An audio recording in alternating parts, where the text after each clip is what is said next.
Welcome back to the Transform Your Mind to Transform Your Life radio, podcast, and television show. I'm your host, Life Coach Myrna Young, and sitting in the guest chair today is Kim Tang. Kim is a yoga master, and we are going to be talking today on consciousness, how yoga is life. Welcome, Kim. Hey, thank you. Thank you for having me. And always I begin with love and gratitude. Those are the highest frequencies. And so I'm grateful for the gifts we're about to receive on this day. I'm grateful for the gifts we're able to give. Thank you for inviting me on your show. You're very welcome. Wow, we're starting strong. I believe in energy. I believe, before I start the recording, I sit here and I give a little prayer to the universe. And that's basically what I'm praying for, that I'm giving, right, to my guests by helping them, broadcast their message. And I'm giving to my listeners by helping them transform their mind. So yes, I'm grateful that you're on the show. I'm grateful that we're doing great work to, improve the kingdom, right? So thank you for being here. All the magic words. One of my favorite prayers to begin with is, I will think, I will speak, I will, and I will act, but let my thoughts and words, my will and my action be divinely guided. So yes to us, just starting on the same page. Thank you. Yeah. That's beautiful. Yes, thank you. Awesome. All right, guys. Well, let me give you guys a brief introduction to Kim. When Kim Tang first discovered yoga, a fire was lit within her that has inspired her to inspire others, empowered her to empower others in their ability to expand and transform their minds, their bodies, their relationships with themselves, and the consciousness with which they conduct not only their practice, but their lives. As an international reputed master yoga teacher and head coach of international yoga yoga sports federation, public speaker, intuitive spiritual counselor, and breathwork facilitator, Kim leads trainings and seminars, teacher trainings, and holds private sessions, spiritual consults, retreats, and worldwide e-learning online courses. She is here to equip you, empower you, and to support you in your expansion. That's what we're here to do. I almost feel like we're in this spiritual energy already, Kim. Yeah, and my byline after that always is, and by the way, I love you. I love you, yes. Wow, yes, that sounds like a lot, doesn't it? Yeah, I know. Yes, love, universal language. So that's amazing. Now, I'm very interested in hearing your story. Now, your work is teaching the link between yoga and consciousness. Can you tell us how you got into this work and what is really the link between yoga and consciousness? Yes, thank you. I took my first yoga class when I was 36 years old. Wow. I had 3 kids and a big, busy life. And I was a marathon runner. I had run something like, I can hardly remember, 7 marathons, 12 marathons, something like that. And I had this friend that kept telling me, oh my God, Kim, you have to come take this class. You would love it. And at that time, I had like a runner's mentality. I'm going to call it a runner's mentality. Got to get my cardio. And so I thought to myself, kind of like, yeah. Supple muscles are far less prone to injury. And so yoga would be good for running, running. It was all about the running. And when I first started practicing, I went to a lineage that is the hot yoga 26 and 2 90-minute class. And I loved it because what I loved about the running was even magnified in what I loved about this hot, hard class. So I was able to kind of access and tap into kind of this level of like intensity and determination that's within me. Well, but what happened was I was at a time in my life, and this is so interesting to me, the way this has come full circle. I was at a time in my life where I had grown up with, I'm just going to say, a lot of adversity as a child, like a lot. And I had what seemed to be this very karmic relationship with my mother. You know, kind of like who doesn't, right? But I'm going to tell you that forgiveness was required. And I knew, okay, so I'll tell you. So I had started this yoga class and I was going about once a week. And then one day, I turn on the Oprah show and Oprah says to me, Kim, that's my favorite way to tell the story. She said, forgiveness is a gift you give yourself, not because the other person even necessarily deserves it, but because you deserve I think it. I remember that episode. Yes. She does, right? or she says it a lot, but yes, I remember that. Yeah, go ahead. Yeah. And I heard it. Oh my God, I understand for the first time. I need to forgive all of this for myself so that I can be free. So I knew I needed to forgive and I wanted to. And I had just started this hot, hard practice. And I was only going about once a week because I had to get my cardio, right? So, but I'm ready. I'm ready for something. I'm ready for forgiveness. I'm ready to release and let go, but I don't know how. So one day I'm in this class. And it's like 3/4 of the way through class, there's this deep back bend. It's called camel pose or ustrasana. And it's maximum compression of the spine, deepest back bend. And what that means is that your entire front side body, your throat chakra, your heart chakra, your solar plexus chakra, your hips, which represent your ability to move forward with major decisions in your life. All of these things are wide open and a deep back bend. And so I get into this back bend and I take a deep breath and suddenly I start crying. And I wasn't being demonstrative. I wasn't feeling sorry for myself. I wasn't even wondering why it was happening or what happened to make me cry. I just like recognized it as being the release that I had desperately needed, the release of kind of all the anguish and anger and hurt and all the things I just had been carrying and couldn't free myself from. So I turned around, I lied down on my back, and I just let myself kind of cry. And when the tears subsided, I just kind of finished the class. But here's the thing, Myrna, is that literally the moment I left that class, I knew, listen to this, not only that I had forgiven, but I knew how to know that I had forgiven. And it's even trickier because I knew how to know that I had forgiven someone who had passed away. My mother had passed by that time. So if you have a lot of anguish with someone, you know you've forgiven them if they walk into the room and suddenly the relationship feels just very light and free, as opposed to held in history. But how do you know when someone's no longer there? So in that moment, what happened was I'm lying there crying and I'm having this realization. It's not me thinking, it's not me trying to figure something out. I'm just having this realization that my entire life, I used to make you listen to my story. I had a story to tell, and it started before I was even born. And I had this extraordinary realization that that story that I had been telling for so long, for my whole life, wasn't actually even my story to tell. It was actually her story. And children are, I'm going to call it developmentally narcissistic. And what I mean by that is they think that everything that happens around them is happening to them.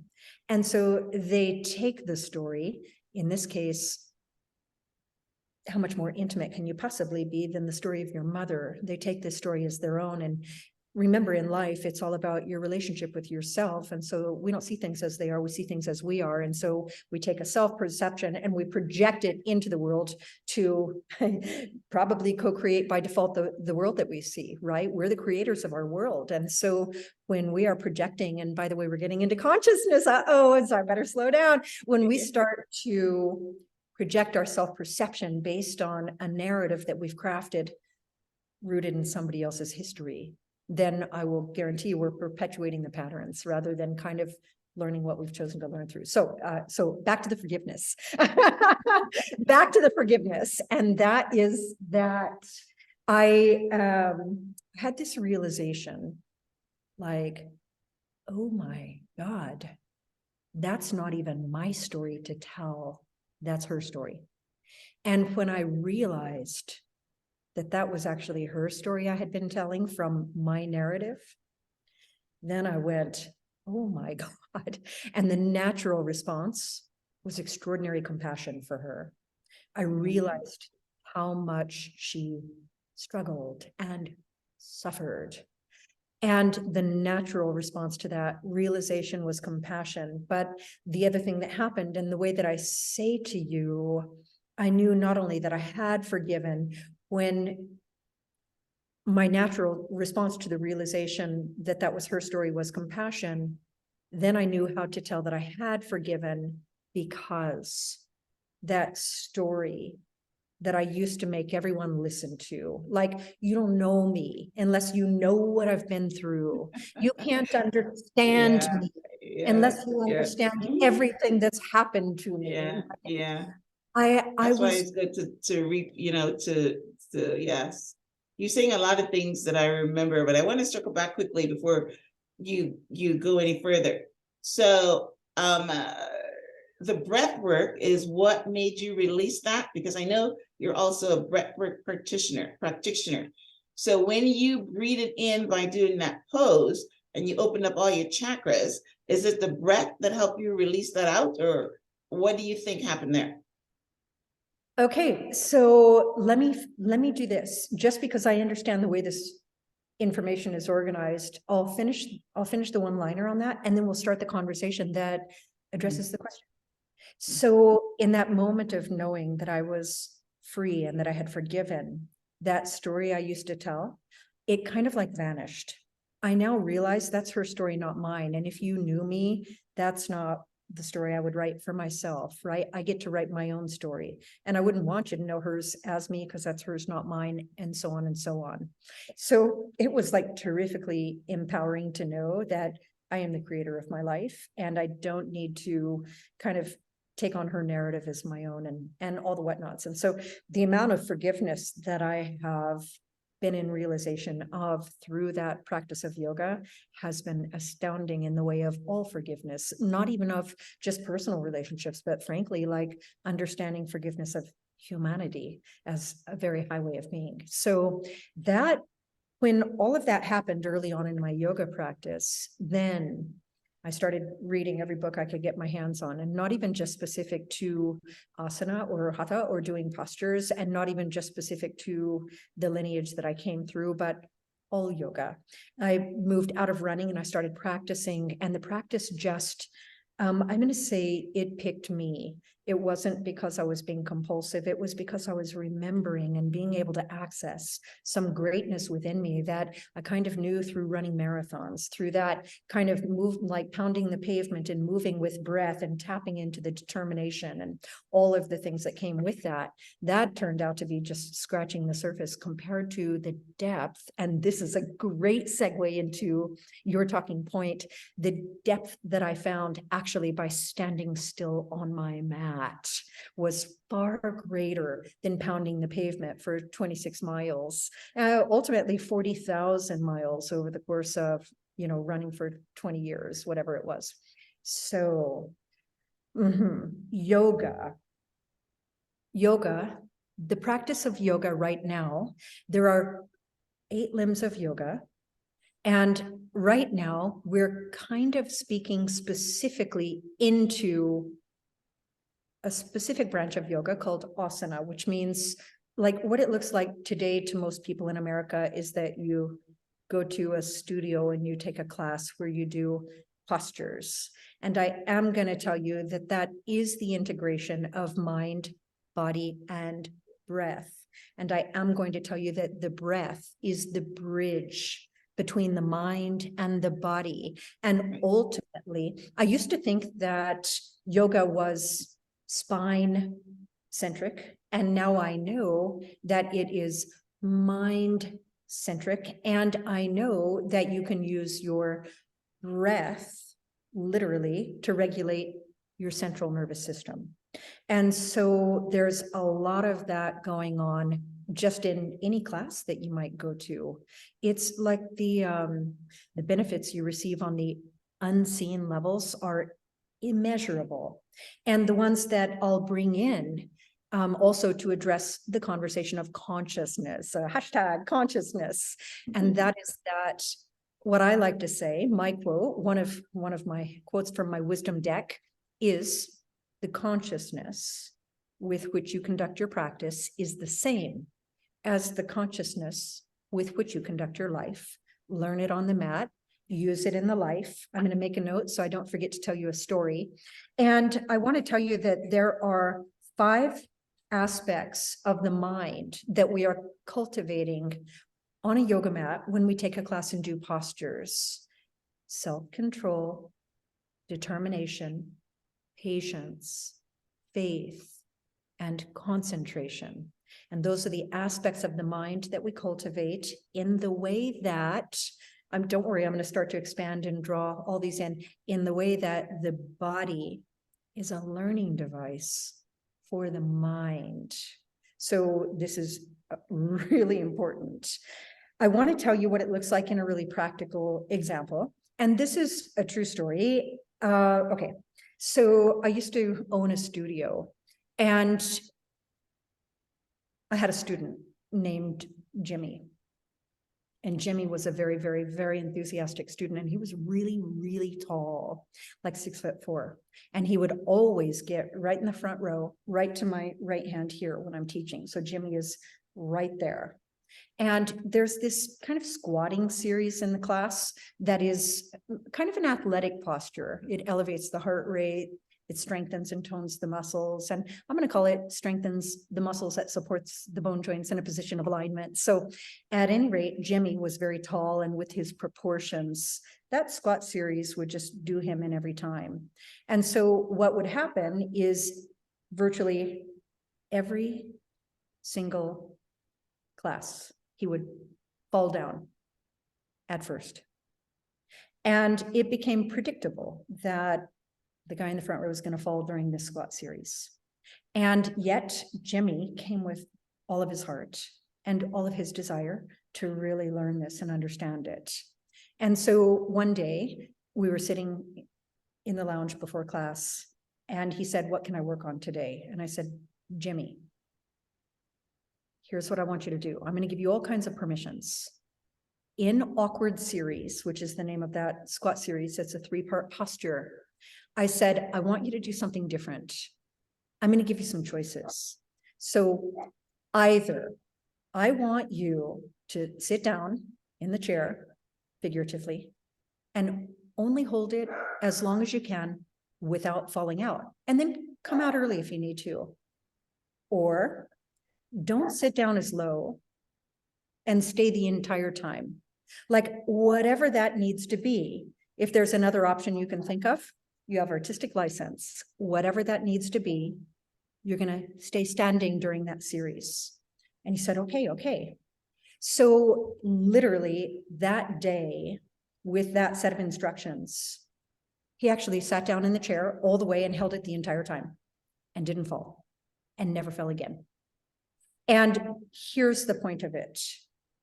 We met after class, and he didn't even have to use those permissions. He sat down all the way, he stayed the entire time, he didn't fall. Boom, just like that. So I said, "Jimmy, you have to understand, this is what I just said to you, the consciousness with which you conduct your practice is the same as the consciousness with which you conduct your life. So if you get in this class every day, get in the front row and fall down and fall down and fall down and fall down, that's the same mindset you're working with out there in the world, in your creations, in your manifestations, in your behaviors, in your patterns, in your relationships. You're just falling and making falling figuratively a habit and counting on falling and not knowing that you have any other choices otherwise. So the bottom line is, you've now shifted your self-perception of giving yourself permissions and ways not to fall. And those weren't even required. It was just a little more concentration. And now he had that kind of equipped with that new way of being in all of the life outside of the room. So it becomes really not just an esoteric Christmas tree lights and incense, it becomes a really practical, tangible, functional, different way of being in your life, because it's all about the consciousness with which you navigate. So then we start getting into things like, okay, so yes. Right. Yeah. So what I was saying is that, that was a bit of a long intro. Oh, that was the intro. So yeah, I mean, this flows better if you have like a conversation and not a monologue. So yeah, sorry I had to interrupt you enough. So No, yeah, so I understand about, how you got into, yoga and the consciousness and doing the work on the mat instead of pounding, which is great. And I love what you talked about hot yoga, because I've been meaning to go to hot yoga. My sister swears by it. And everybody's been talking about the benefits of sauna, and I was going to, I made the mindset to go. In fact, I started looking up classes, and then people were having it on Sunday at 8 o'clock in the morning, and I go to church, so I haven't made it there to the hot yoga. But I'm glad that you're talking about the benefits of yoga, the benefits of consciousness, the benefits of breath work, and all the benefits of yoga, as you introduced us to how you got started. Now, one of the other things that you mentioned is that in your bio is that our body sends us messages through yoga. So how do we decode these messages? Oh boy, I appreciate that question. We are at least what I'm going to call 3 layers of being. So if we are vibrational beings in a vibrational plane, what presents as our density is a compilation of thought identification on the causal plane. I know it's a lot to unpack, but let's just say that who you are in truth is someone who, I'm going to say a spirit, who has a precognitive agreement, something you've chosen to learn through, and that's overlaid with limiting beliefs and agreements made in fear. And so we have these thoughts and beliefs, and they exist on a plane or a field called the causal field. And then you have another body or field called the astral field, and those are your feelings and emotions. And your feelings and emotions are always in response to your thoughts and beliefs. And the body that houses your being and presents as your form is the reconciliation of the two. So any presentation of disease, injury, illness, diagnosis, and I am going to say even habitual tone and accidents can be interpreted as a message as to where your spiritual work lies in your life. It's a little bit like a Louise Hay concept of you can heal your life, except a little like leveled up a little more decipherable. So something that I could speak into, I think I already kind of did make a quick mention, and that is, for example, your hips. Structurally, your hips are your center of gravity and your seat of mobility. So you have this torso and it's suspended upon this pelvis, and the legs just animate the torso and the pelvis. And hips represent spiritually your ability to move forward with major decisions in your life. Right side with respect to masculine, and left side with respect to feminine. And so there are messages that are decipherable when you have problems with your hips. You're looking at like, where's the problem in my life with my ability to move forward? Knees typically determine which direction to go, and ankles are frequently representing like, where are you hesitant? Where are you not allowing some claim you've made? Where do you feel tripped up, stuck and stopped? Shoulders represent your relationship with responsibility and your ability to trust the universe to take care of your needs. So, for example, do you carry the weight of the world on your shoulders, or can you delegate? Can you trust yourself to carry your own load? There are a lot of messages that are decipherable. And I've been working so in this way that yoga is consciousness, when I teach what I call on every level of being. Otherwise, it's just gymnastics, right? There's similarities in the postures. So what I'm talking about is addressing this on the level of the mind, the causal field, the feelings and emotions, the astral field, and the body, which is the reconciliation. So what happens most commonly is people have great imbalances in the body, right-sided, left-sided, whatever it is. And yeah, I've become kind of masterful at the individual. I'm going to call it that, very much of like a guru relationship with writing a specific prescription based on a specific body with its specific presentation and all of those things. Well, that's beautiful, right? And I've heard that. I've had some guests on the show tell me that, you know, if you're, I think I was talking about a marathon runner. Oh no, I was talking the other day about the basketball game where you know Tatum, you hurt his ankle. And who I was speaking to was saying if it's the right side, if the right ankle, then it means something. And I've heard people tell me that if I have pain in my tissues in my back, that it means something. So I understand what you're saying about our body sends us messages through, you know, the part of the body that are hurting or the messages that we're hurting. So that's great. Now, I also want to circle back to something you said when you were telling us what happened, how you were able to forgive your mom. And that is like when you did the back bend and you opened up your heart chakra and your, I know you mentioned the heart, right? Your solar plexus chakra, and you used the breathwork that allowed you to free, you know, all the unforgiveness that you had for your mom. Now let's talk about the chakras for a minute. First of all, what is a chakra? And I also see that you also do something that's called a chakra diagnosis. Is that similar to what the body is teaching us? So those are 3 layers there. You know, what is a chakra? What what happened with the breath work and opening up the chakras that allowed you to release what you had in there? And then you can talk about how you do that for other people. Thank you. Chakras are energy centers in the body. And these energy centers hold different, I'm going to call it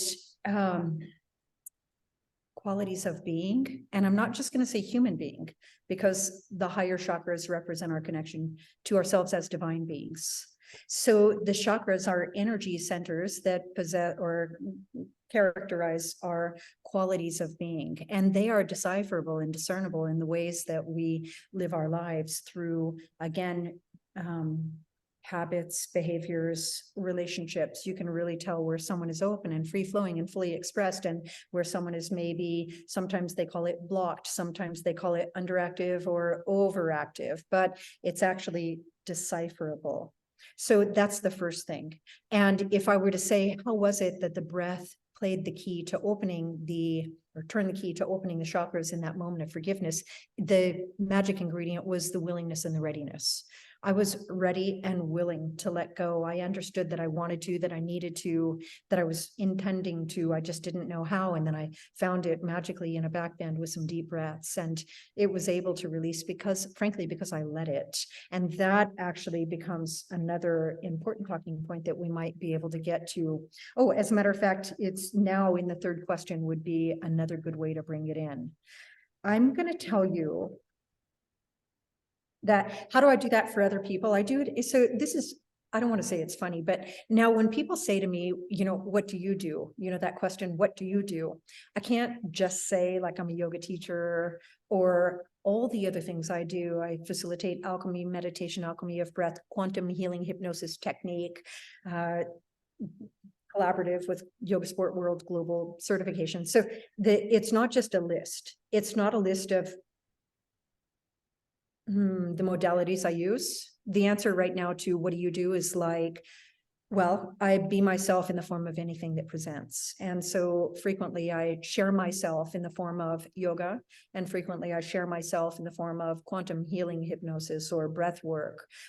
And by the way, this is what we're getting to, intuitive spiritual counsel. But the answer is always, I share myself in the form of, and the modality at this point is almost irrelevant. It's almost a matter of just picking which is the right modality to be able to access somebody's transformation. And I'm going to tell you, and this is probably a hallmark of your platform, so this might be one of the more important things that I can say, is that when I first started touring and giving seminars, I went to Canada. I went up by the Great Lakes, and I had 5 studios in 5 days, and it was like an epic whirlwind. They were all 3 hours apart. I was spending 8 hours a day at every studio, and it was crazy madness. And every single place that I went, there were people that didn't know me, never heard of me. And yet someone was always just like crying and just having like the release that they had been like desperate for like decades.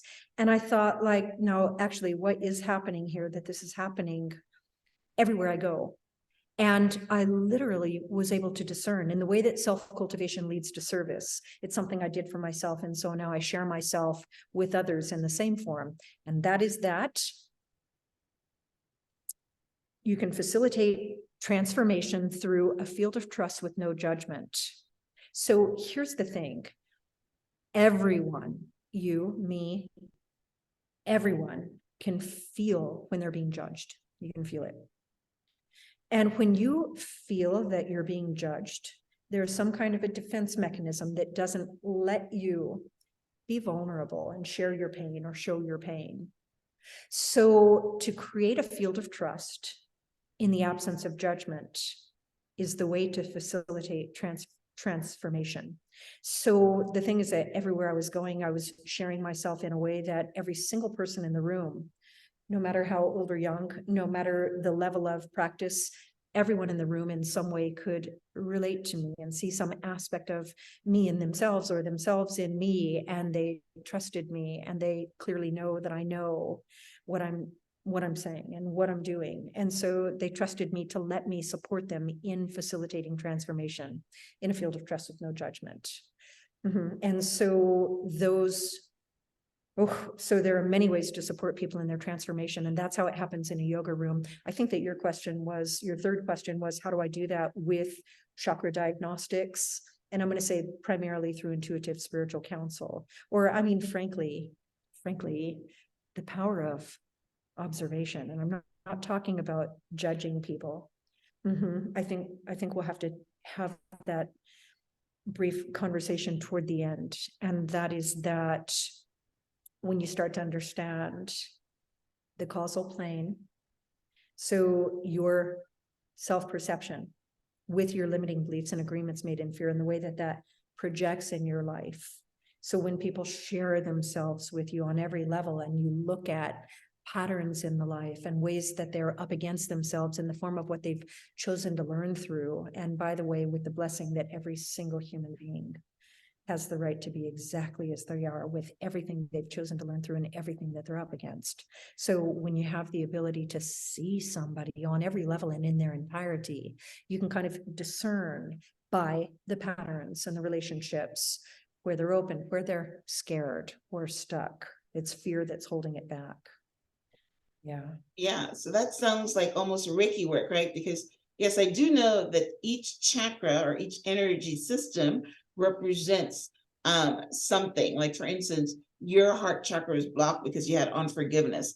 I think if somebody's, I don't know, the root chakra has to do with, foundation and grounding or something. So I thought that you might say that, you look at what's lacking or missing or what are in their lives, and you can tell which chakra or which energy system is blocked. That what you said and all that? I don't look for what's lacking per se. That's not something I'd be able to, I wouldn't package it that way. Okay. I look for what are the limiting beliefs, because look at, in most of the wisdom teachings, there are just only 2 choices, love and fear. That's it. Love and fear. And fear is a cry for love.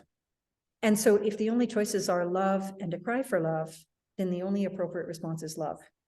If people hold things against themselves, they hold themselves in unhappiness, they hold themselves in limitation because of fear.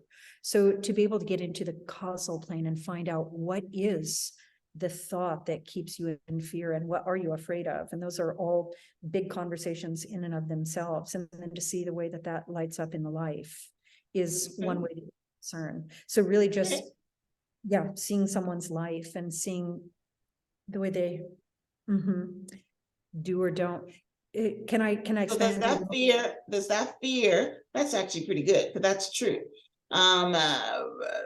So does that fear block your energy system anywhere?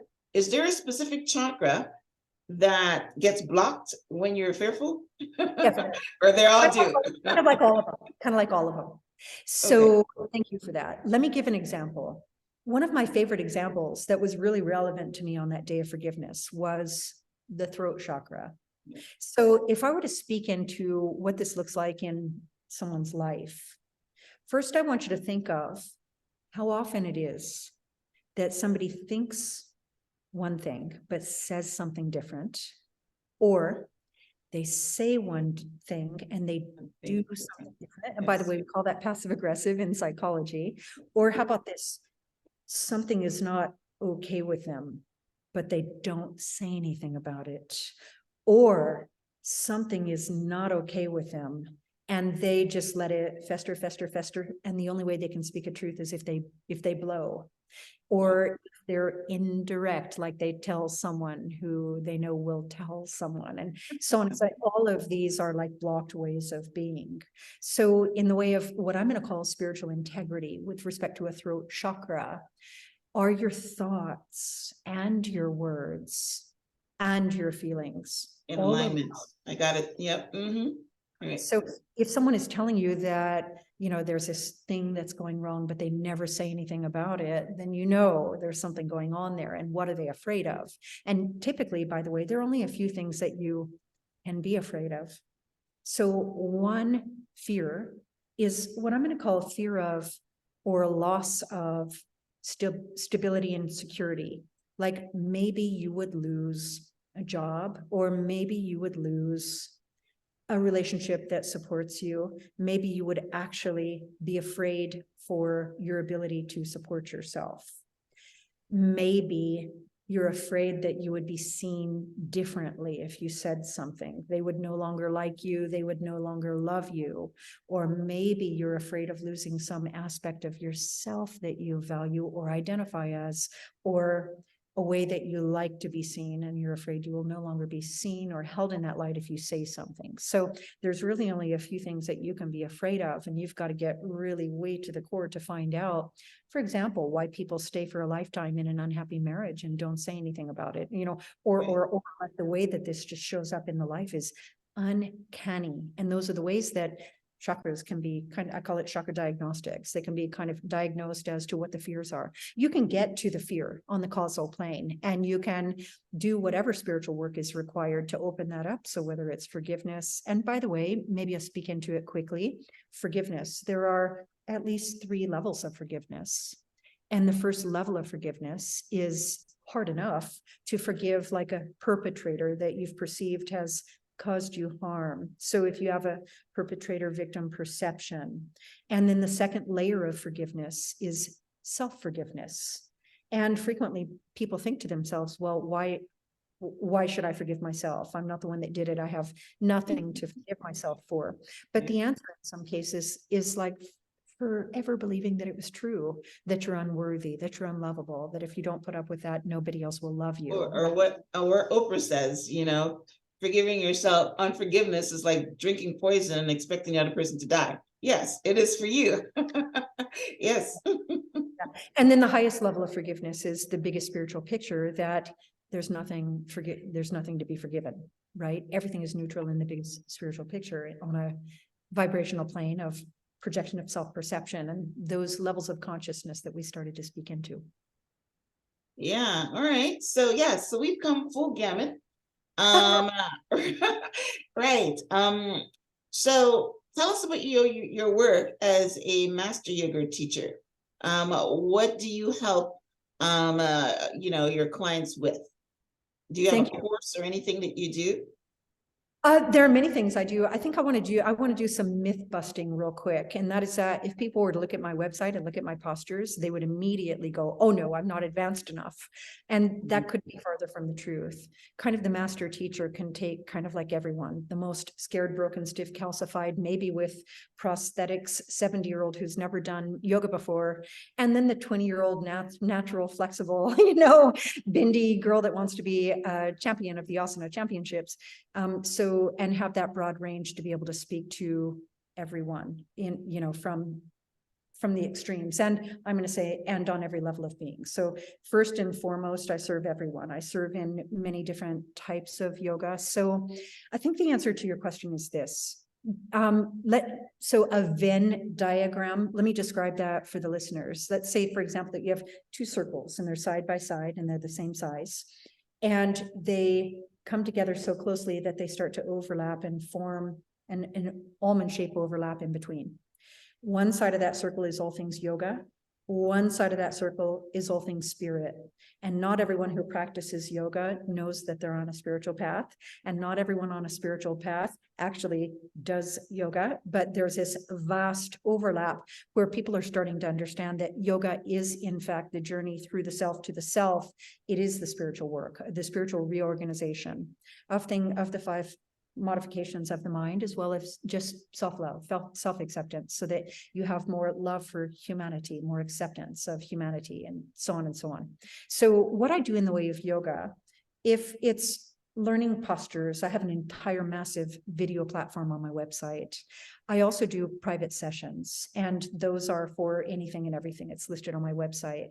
I also have 3-day in-person events at our event center in Yucca Valley, which is the Joshua Tree area, the high desert of Southern California. So we have a private event center here for the healing arts and spiritual sciences. And I frequently have 3-day in-person events. And finally, I am a part of a global collaboration called Yoga Sport World. It's a teacher certification course that has satellites in Prague, Australia, Mexico City, and Berkeley.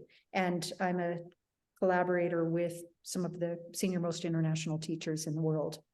On the spirit side of that Venn diagram, I do intuitive spiritual counsel. I do alchemy meditation, alchemy of breathwork facilitation, quantum healing, hypnosis therapy. I lead an outsourced spiritual study group. And I do the podcasts. And frankly, Myrna, I consider these podcasts what I'm going to call satsang. And what that means is these are high-level conversations with a high-level agreement of a high-level conversation. So I really resonate with the platforms that I accept the invitations. And so thank you for being that. Yeah. And all roads lead to the website, kimtangyoga.com. All right, that's easy. Okay. Wow, you do a lot of stuff. What do you do? What do You you are definitely a master. I love that. Wow, I don't even know which one to ask you about. You had so many there. Now, we touched a little, yeah, one of the ones I wanted to point out, because I love that word alchemy.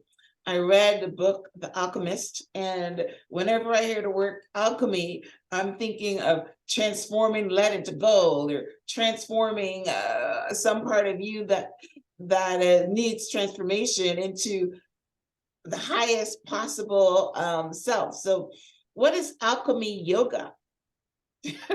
So I wouldn't call it. That's what you said. Yeah. I love your question, because you're giving me a chance to speak on something that we hadn't delved into yet. So Okay. I'll tell you that it's alchemy meditation and alchemy of breath is a certification program that I went through with a London-based teacher, Anthony Abagano. And so that's the breath work certification that I have. And there are many, many, many different ways to breathe, right?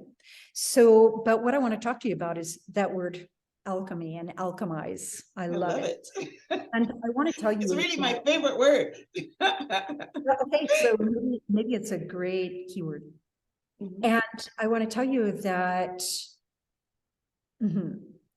normally what I say is that all healing exists in true union. And that's like a big conversation because there's union between, I'm going to call it you and you, union between you and all that is, all that has been, by the way, all that ever will be.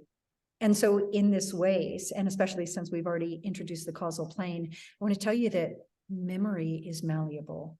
And here's what I mean by that. When we actually bring ourselves into a far higher perspective, kind of knowing who we are in truth, and revisiting, let's say, for example, a moment of trauma in your life. If you can go to that moment of trauma and actually, I'm going to call it reperceive it from a higher purview, that would quite literally be alchemizing and facilitating healing. When you start to understand that Yes. series of events, that thing that happened, you're no longer Yes. looking at it from that kind of kicking, Change. Yes. scraping and screaming place. You're now actually seeing a much higher picture. And so that was the moment that I had in the story of forgiveness, where I had that realization, oh my God, that wasn't even my story to Yes. tell that with her. And wow, that really happened to her. And just the reperceiving of that was alchemizing. And you can literally, I'm going to call it transmute energy in a room. So this is, I'm going to say, it's not something I tried to do, but it's a way of being, which is something that you and I also like to talk about. It's a higher way of being where you're not in reaction, non-judgment, non-reaction, non-attachment, and non-resistance, saying yes to each and every moment and seeing everyone in the room with having the right to be, with everything they've chosen to learn through and everything they're up against and the way that that's actually playing out in the moment, but looking into their eyes and actually knowing who they are in truth, not agreeing to this thing, right? So you can literally transmute energy in the room with this higher way of being perceiving. By the way, word that I like. that would be Transmute. the third eye. That would be Yes. Yes. Mhm. that is what the third eye chakra Right. is. Right. Third Wow. eye. Yeah. Yeah, you're correct. Our conversation is so deep that we definitely can't touch it all in 1 hour. So, yeah. So, wow. Right. There's so many things that I wanted to circle back on, but we're fresh out of time. So, listen, Kim, you are a very enlightened being. So, thank you so much for being on the show. You guys can head over to Kim's website, which is kimtangyoga.com, and check out all her offerings. Are you in social media, Kim? I definitely am. On Facebook, I have a friends page that's full Kim Tang. I have a Kim Tang yoga page. I have an Instagram, Kim Tang yoga. So Okay. I don't really work my LinkedIn, but maybe someday I will. Yeah, yeah. They say that, you should work the platforms that you're seeing, some kind of response from, and you don't just be in everyone. And yeah, my two that I work is Facebook and Instagram. I'm on Twitter and LinkedIn as well, but not very active there either. But yeah, Facebook and Instagram. So you're at King Time Yoga on all of them, which is great. I like people that have the same handle. So so thank you. So a transcript of my conversation with Kim. I know that we went into some deep conversation. So if you missed something, you can head over to the show page, blog.myhopes.us. There'll be a transcript of my conversation with Kim. I'll also link out to her website and her social media handles if you want to follow her. Yeah, we touched briefly on a lot of things. We touched on, Kim talked about forgiveness and her relationship with her mom and how she learned to forgive her after she passed. That was one conversation right there. Then we went into yoga and consciousness, and it's great that we took a step into that, because one of the people that I follow is, well, two people I should say, Sadhguru and Deepak Chopra. And they all keep saying that yoga is not all about poses and stretches like the Western people call yoga, but yoga is a mind-body consciousness connection, and it's our higher self. So that's basically what Kim was saying, that yoga leads you into consciousness, and however you come into yoga, that's the same way, I think that's what you said, that's the same way that you lead your life. So it's a consciousness that leads your life. So yeah, so, and then we talked about how the chakras are our energy system, and they send us messages regarding, consciousness. And so this was a deep conversation. Then we end up talking about alchemy and transmuting energy. Yeah, so each one of those little touches we could spend an entire hour talking on, right, Kim? Because they're all so deep. So you guys are going to need more. So that's why you got to follow her, and also go on our website so that you can get more. We just basically touched on it. So Kim, yeah, thank you so much. Before we wrap up, is there anything else that you want to say or add to this conversation? I think I just wanted to leave you with a message, and it is probably the summation of everything we talked about today. And by the way, great recap. I want to tell you, so this is you and I specifically connecting with each other. And I want you to see what alchemy is. I want you to see what transmuting energy is. And this is a way of being. When I see you as love. And when you see me seeing you as love. And when you see me seeing you as love, you can see yourself as love. And when you can see yourself as love, you see me as love. So that is true union. That is yoga. Yeah. And we started off like that. We started off talking about that. We touched on that briefly when you said that you are love, and what jumped into my mind when you say that is what I say at the end of every show. You said you followed me, and I always end up with namaste, which is I bow down to the spirit in you, or I bow down to you. So yeah, I love you and I see you and I bow down to you. So yes, that jumped into my mind when you said, by the way, she loves you and I'm loved. So we started off with love, and we're ending with love. It is transformational power. So I'm glad that you left us with that. Transmuting energy by the sharing of love, right? So, yes, I love that. So, all right. Well, listen, thank you guys for tuning in to the Transform Your Mind to Transform Your Life radio, podcast, and television show. If you're listening to this on iTunes, we'd love for you to rate and review. If you're watching on YouTube, I would love for you to subscribe. Go over and support Kim on her work, and, elevate your consciousness. So thank you, Kim, and namaste. Namaste. Thanks.